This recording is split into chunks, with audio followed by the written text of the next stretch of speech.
मेला राजा जी आइल बा दशहरा के मेला पिया जी आइल बा दशहरा के मेला।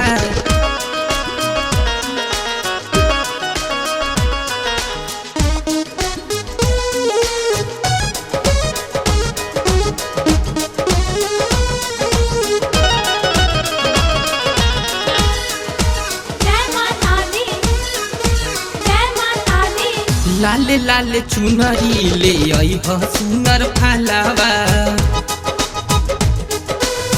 लाले लाले चुनरी ले आई सुनर फालावा ले आई है सैया गंगा जी के जलवा सैया ले आई सैया गंगा जी के जलवा।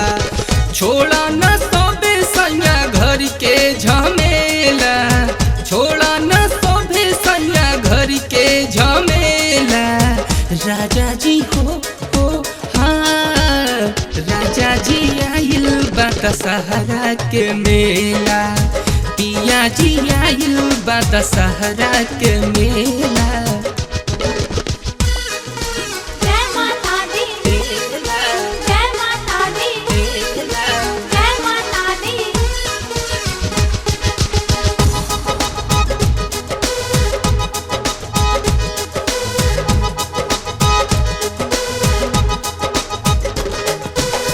गजबे शोभेला माई के दरबार हो सुनली गजबे शोभेला माई के दरबार हो।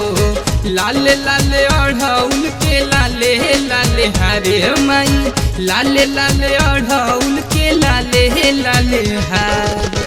नवरात्र भोला माई के पूजा के बेला नवरात्र भोला माई के पूजा के बेला।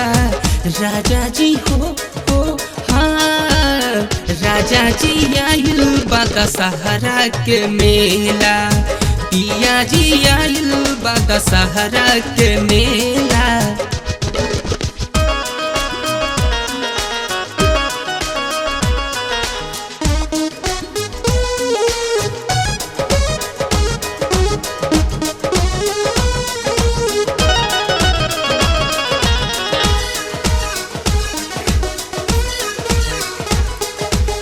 राजीव कोमल भैया के मानसा